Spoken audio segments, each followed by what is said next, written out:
Hundreds of people had been standing outside those gates for hours. Some had driven through the night, some had flown in from halfway around the world, and every single one of them had a ticket in their hand. Yet there they were on the pavement, outside Edgbaston Priory Club on the morning of the final, being told they couldn't come in. Children were crying. Parents were on the phone trying to figure out what to do. Flags that were supposed to be waving inside a packed stadium were lying folded on the ground. And somewhere inside that same venue, in a quiet locker room, a 21-year-old woman from Quezon City was lacing up her shoes and preparing for the biggest match of her grass court season. She had no idea what was happening outside. Not yet. But the moment she found out, she did something that stopped an entire tournament in its tracks, something that had absolutely nothing to do with tennis and everything to do with who she really is.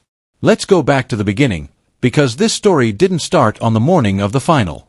It started days earlier, in the middle of what should have been a straightforward second-round match at the Birmingham Open, a WTA 125 tournament held at one of England's most historic tennis venues, Edgbaston Priory Club. Alex had come into Birmingham with quiet confidence. She wasn't the loudest name in the draw, but anyone who had followed her career knew what she was capable of. She had won the Guadalajara Open back in September 2025, and she had that rare combination of grit and touch that made her dangerous on any surface.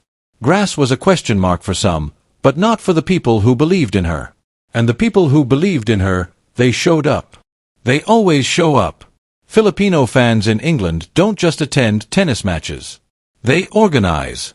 They coordinate outfits. They paint signs by hand, they rehearse chants and group chats the night before, and they travel ridiculous distances just to be in the same building as someone who makes them feel proud. That is not an exaggeration. That is just what this fan base does. So, when Alex made it through to the second round at Birmingham, the community mobilized. And what happened when they arrived at the venue for that second round match was the first sign that something was deeply wrong. Fans with valid tickets were being turned away. The venue, they were told, had reached capacity. People who had bought those tickets weeks in advance, who had arranged childcare and taken days off work and driven for hours, were standing outside a locked gate being told there was no room. Alex found out about it after her match. And rather than disappear into the comfort of the players' lounge, she went to the barrier. There. She stood there, and she apologized to them directly, face to face, even though none of it was her fault. That moment quietly went around the Filipino community online. It was shared, it was talked about, and most people assumed the tournament would fix the problem before the next round.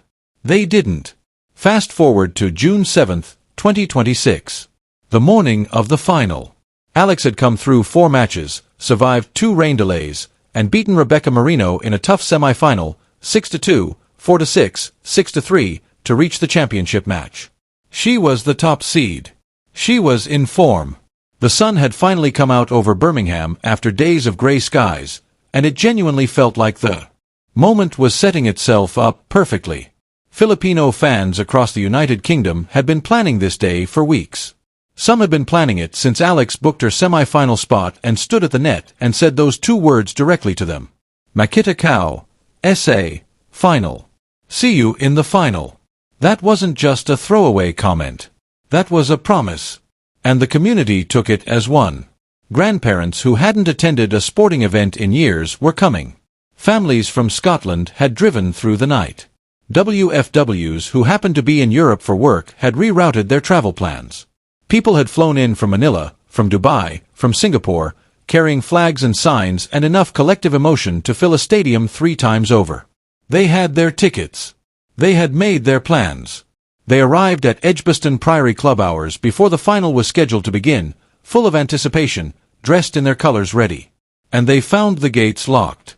Same story, same guards, same vague explanation about capacity. Except this time, it wasn't the second round of the tournament. This was the final. This was the match that the entire week had been building toward, and the people who had sacrificed the most to be there were the ones being left on the outside. One woman told a local reporter, through a voice that was barely holding together, that she had been standing at that gate for 2 hours. She had a ticket, she had taken time off work, she had driven through the night, and they were telling her she couldn't go in. A father standing nearby, holding his young daughter's hand, pointed out what everyone was already thinking. This is the second time. It happened during the second round match and nobody fixed it. How does that happen?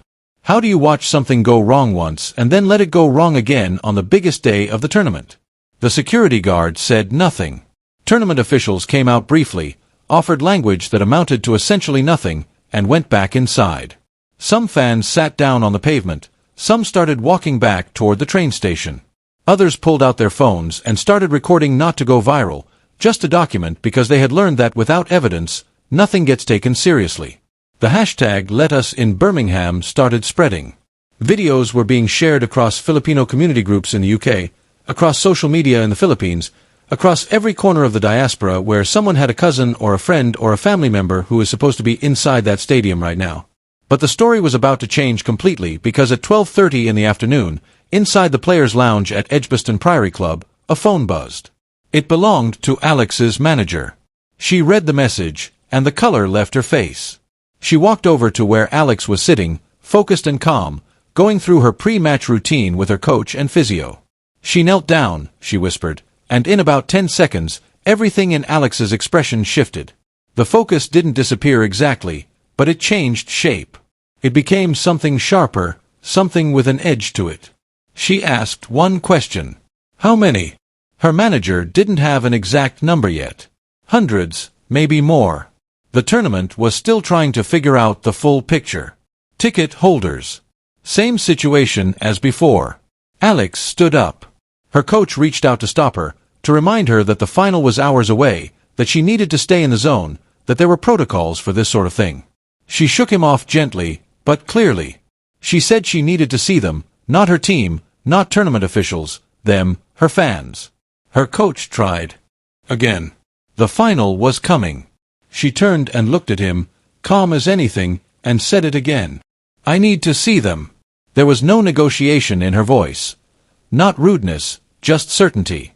She picked up nothing. She walked out of the locker room in her warm-up gear and headed for the main entrance. A tournament official spotted her in the corridor and moved to intercept. He started explaining something about security recommendations, about protocols, about the plan to address the situation through official channels. She didn't stop walking.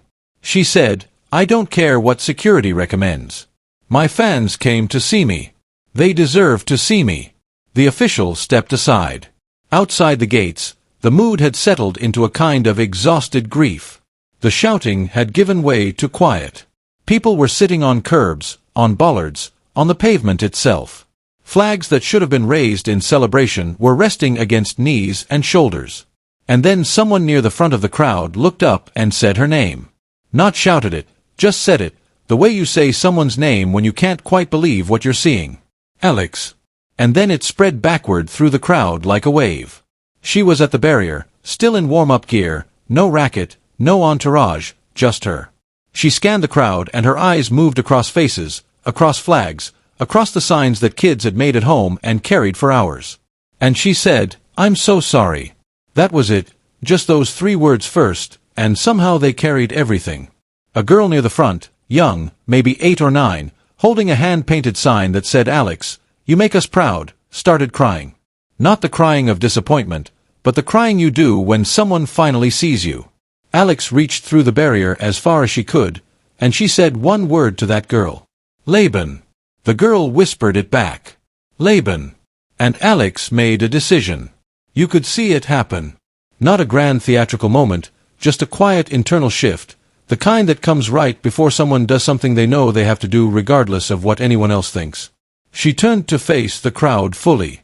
She raised her voice just enough to reach the people at the back. She said, I know what happened. I know you were turned away. And I want you to know that I am furious. The crowd went still, not quiet still. There's a difference. She kept going. This tournament has failed you. Not once, twice. And I will not stand for it. She turned to the security supervisor, a man in a black blazer who had been managing that entrance all week, and she asked him directly how many tickets had been sold for center court that day. He hesitated. She waited. He said capacity was 3,000. All tickets had been sold. She looked back at the crowd in front of her, at all the people who had valid tickets and were standing on pavement outside the venue, and she didn't need to say anything else about that particular point. She turned back to her fans, and she told them that she was going to play the final. She was going to go on to that court and fight for every single point. But she wanted them to know, whether they were inside the stadium or standing on that pavement, she was playing for them. Every game. Every moment. She told them that when it was over, whether she lifted the trophy or walked off that court having left everything she had on it, she was going to demand answers. She was going to demand accountability. And she was going to make sure this never happened again. Not to them, not to anyone. Then she raised her fist and said, "Laban always." And the sound that came back from that crowd was not polite. It was not the restrained applause of a press conference or an on-court interview. It was raw and full-throated, and it came from somewhere deep in all of those people who had been standing on a pavement for hours feeling invisible. And in a matter of seconds, that moment was being filmed, uploaded, shared, and watched by people who weren't anywhere near Birmingham. Now, let's just sit with what she actually did for a moment, because it's easy to describe it and move on, but the weight of it deserves more than that. Alex was 2 hours away from the biggest match of her grass court season, the final of a WTA 125 event. A chance at her second professional title, the culmination of a week that had already demanded everything from her physically and mentally. Every sports psychologist, every performance coach, every person who has ever studied what it takes to compete at the highest level will tell you the same thing about the hours before a match. You protect your focus. You stay in your environment. You do not introduce emotional variables that you cannot control. What Alex did was the opposite of all of that. She walked away from her preparation out of the controlled environment of the players' area, into a crowd of hundreds of people who were upset and emotional and looking to her, of all people, to make sense of a situation that had nothing to do with her. She stood in front of them in her warm-up gear, with no PR team coaching her words, no statement prepared in advance, no careful calculation of how this would look. She just went, and what she said wasn't carefully diplomatic either. She didn't offer the kind of language that protects everyone and offends no one. She said the tournament had failed her fans. She said it twice because it had happened twice. She promised accountability without knowing yet exactly what form that accountability would take. She did all of this 2 hours before a final.